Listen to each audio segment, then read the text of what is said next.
Now, earlier this month, Tchiroma claimed victory in the presidential elections and asked Biya to concede.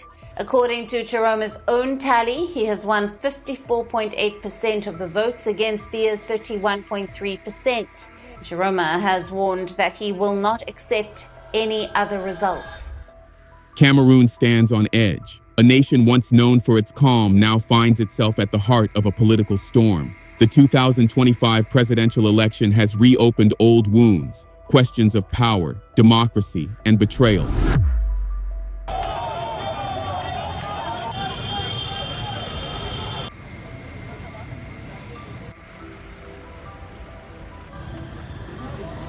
After ruling for over 4 decades, President Paul Biya faces perhaps the greatest challenge of his reign. His former ally, Issa Tchiroma Bakary, now his fiercest rival, claims the election was stolen, a victory denied by an opaque system built on silence and fear. In the tense days that followed, whispers of a power-sharing deal emerged, a chance to ease the crisis. But Tchiroma refused, and that rejection changed everything. This is not just a story about politics. It's a story about courage, loyalty, and a nation standing at the crossroads of history. To comprehend the magnitude of Tchiroma's rejection, we must first understand the context from which it emerged. The year 2025 was not just another election year in Cameroon. It was a referendum on continuity itself. On one side stood President Paul Biya, who has governed the nation since 1982, making him one of the world's longest-serving heads of state. His rule has been defined by a strategy of maintaining stability through a complex system of patronage and state control. On the other side, a challenger emerged from within Biya's own system. Issa Tchiroma Bakary was not a typical opposition figure. For decades, he had been a fixture of the Biya administration, serving in multiple ministerial roles, most notably as the government's chief spokesman. He was the man who articulated the regime's official position on its most sensitive issues, from the campaign against Boko Haram to the escalating crisis in the Anglophone regions. Then, in a significant political shift in June 2025, Tchiroma resigned, broke with his longtime political mentor, and declared his candidacy for the presidency. His campaign was not merely a challenge, it was a repudiation of the system he had long been a part of. He traveled the country criticizing the government, speaking of a resource-rich nation held back by mismanagement and a generation demanding change. The October 12th election was, predictably, fraught with tension. The campaign was marked by a restricted civic space and allegations of impending fraud. When the polls closed, the atmosphere was thick with anticipation. Before the official electoral body could release its tallies, Tchiroma, citing data compiled by his own team, took an audacious step. He declared himself the winner and called on President Biya to ensure a peaceful transition. It is obvious that we have secured a landslide victory surpassing 50% of the ballot cast. In the name of democracy and custom, he must call the winner, congratulate them, and offer to organize a smooth transition. The regime's response was swift. Government officials declared his proclamation illegal, stating that only the Constitutional Council, a body whose judges are appointed by President Biya himself, could announce the results. As protests began to simmer in opposition strongholds like the northern city of Garoua, provisional results were reported, showing Biya in the lead with approximately 53% of the vote against Tchiroma's 35%. This set the stage for a severe legitimacy crisis, with petitions contesting the results filed before a judiciary many viewed with skepticism. It was in this crucible of defiance and uncertainty that emissaries from the president reportedly made their offer. To truly grasp the seismic impact of Tchiroma's no, we must understand the long and complex relationship between these two men, a saga of allegiance, patronage, and reinvention that mirrors the political life of Cameroon itself. Issa Tchiroma's political journey is remarkable. Hailing from Garoua in the north, the home of Cameroon's first president, Amadou Ahidjo, his career began in confrontation with the state. Following a failed 1984 coup attempt against the newly installed President Biya, Tchiroma was arrested and imprisoned for 6 years. Upon his release in the early 1990s, during the wave of multi-party democracy, Tchiroma entered the political arena as a founder of an opposition party. It was here that the first major turn in his career occurred. After the contentious 1992 presidential election, Biya's ruling party lacked a clear majority and offered positions to the opposition in a coalition government. While some refused, Tchiroma accepted, becoming Minister of Transport. For Biya, it was a classic move of political co-optation, fracturing an opposition party while bringing a prominent northern figure into his government. For Tchiroma, it marked his transformation from political prisoner to a member of the establishment. Over the next 3 decades, Tchiroma became a key part of the Biya system. As Minister of Communication from 2009 to 2019, he became the face and voice of the government, its staunchest defender. When the army was accused of abuses, it was Tchiroma who articulated the government's position. As the Anglophone crisis deepened, it was Tchiroma who, as spokesman, defended the state's actions. To many observers, he was a symbol of how the system could absorb its critics. This long history of loyalty is precisely what made his 2025 candidacy so significant. It was not just a political pivot, it was a public break with his own past. He knew the system from the inside, its mechanisms, its personnel, and its secrets. This deep, shared history is the stage upon which the final act of their political drama, the offer and the rejection, would play out. When emissaries from the presidential palace arrived at Issa Tchiroma's residence, they carried a politically explosive proposal. According to reports from publications like Jeune Afrique, the offer was this: Paul Biya would remain president, but Issa Tchiroma Bakary would be appointed prime minister.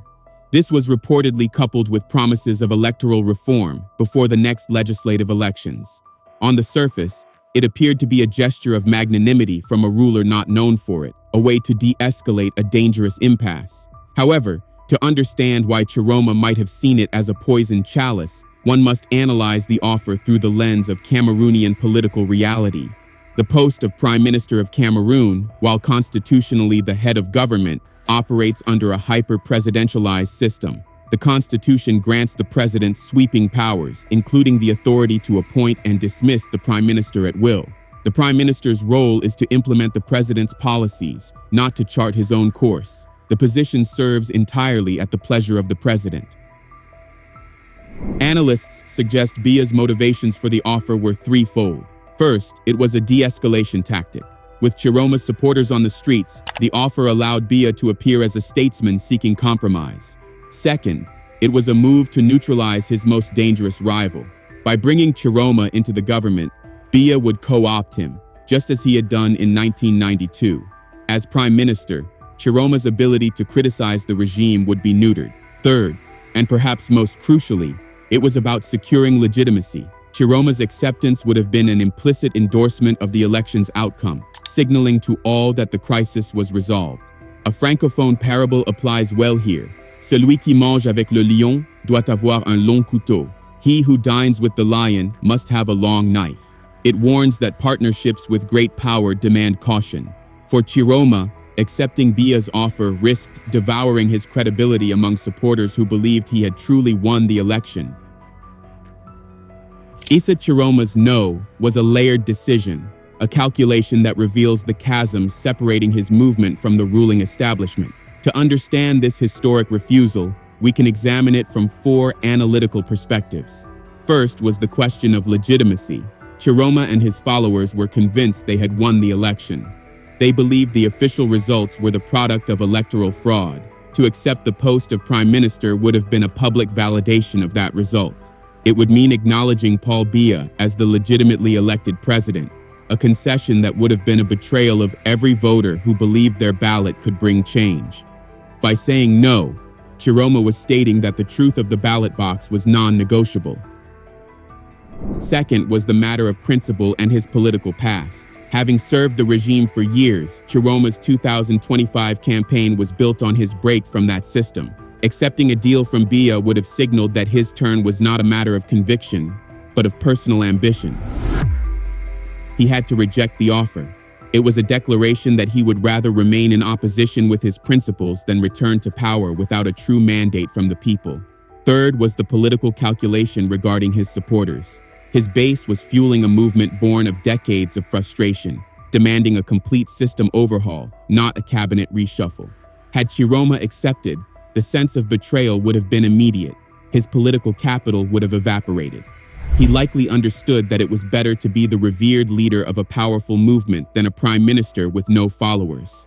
The rejection was an act of political self-preservation.